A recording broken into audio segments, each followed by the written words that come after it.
ആഭരണങ്ങളെ വ്യത്യസ്തമാക്കുന്നത് അവയുടെ വൈവിധ്യങ്ങളാണ്. ആ വൈവിധ്യങ്ങൾക്കൊപ്പം വിശിഷ്ടമായ രത്നങ്ങളും കലയുടെ കരവിരുതും ഒത്തുചേരുന്ന അത്യപൂർവമായ ഡിസൈൻ ആഭരണങ്ങളുമായി മലബാർ ഗോൾഡൻ ഡയമണ്ട്സ് ഒരുക്കുന്ന ആർട്ടിസ്ട്രി ഷോ ഒക്ടോബർ 24 മുതൽ 27 വരെ ഞങ്ങളുടെ പെരിന്തൽമണ്ണ ഷോറൂമിൽ നടക്കുന്ന ഈ ആർട്ടിസ്ട്രി ഷോയിൽ മറ്റെവിടെയും കാണാനാകാത്ത സമാനതകളില്ലാത്ത ആഭരണങ്ങളുടെ അതിവിപുലമായ കളക്ഷൻസ് നിങ്ങളെ കാത്തിരിക്കുന്നു.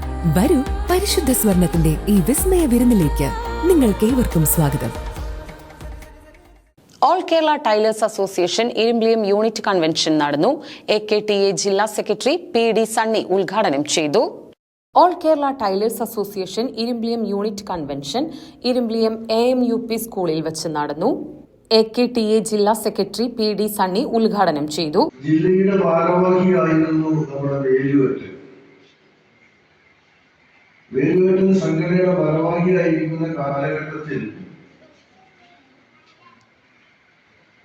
ജില്ലയിലെ പ്രധാനപ്പെട്ട മെമ്പർഷിപ്പുള്ള പ്രവർത്തനം സജീവമായി നിലനിൽക്കുന്ന ഒരു മേഖലയായിരുന്നു വളാഞ്ചേരി ഏരിയ.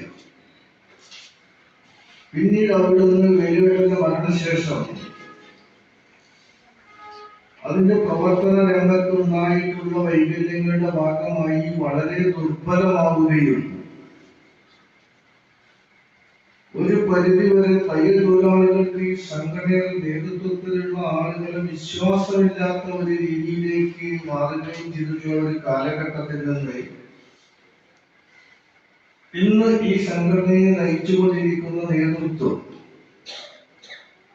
അലവിക്കുട്ടി അടക്കം ഏരിയ സെക്രട്ടറിയായി മുമ്പോട്ട് വന്ന് പ്രേമദാസനതിന്റെ പ്രസിഡന്റായി അങ്ങനെ വൈദ്യുതി അതിന്റെ കൂടെ ഒപ്പം നിന്നു. പിന്നീട് മോഹൻദാസ് വന്നു. അങ്ങനെ ഇന്ന് നേതൃത്വത്തിൽ നിൽക്കുന്ന ഈ പ്രബലമായിട്ടുള്ള ഈ നേതൃത്വം വളരെ ആത്മാർത്ഥമായി ഇടപെട്ടതിന്റെ ഭാഗമായി സംഘടന നിർദ്ദേശിക്കുന്ന പ്രവർത്തനങ്ങൾ പൂർണ്ണമായും നടപ്പാക്കാൻ ആത്മാർത്ഥമായ ശ്രമം നടത്തുന്ന ഒരു കമ്മിറ്റിയാണ് ഇപ്പോൾ വളാഞ്ചേരി ഏരിയക്കകത്തുള്ളത്. K. മോഹൻദാസ് അധ്യക്ഷത വഹിച്ചു. ജില്ലാ ജോയിന്റ് സെക്രട്ടറി M. സുമതി സംഘടനാ റിപ്പോർട്ട് അവതരിപ്പിച്ചു. Area secretary K. Premdas, area president PO Moideenkutty, joint secretary KP Alavikutty, TK Sudhakaran, MK Viswanathan, unit secretary P. Mansoor, M. Prasad, A. Dhanya, VK Haimam, VT Jiji, KV Vasu, TP Rajalakshmi, P. Ummu Habeeba, T. Smiju, P. Priya തുടങ്ങിയവർ പങ്കെടുത്ത് സംസാരിച്ചു. തയ്യൽ തൊഴിലാളികൾക്ക് മിനിമം പെൻഷൻ 5000 രൂപ ആക്കുക, പ്രസവ ധനസഹായ കുടിശ്ശിക വിതരണം നടത്തുക എന്നീ ആവശ്യങ്ങൾ സമ്മേളനം ഉന്നയിച്ചു.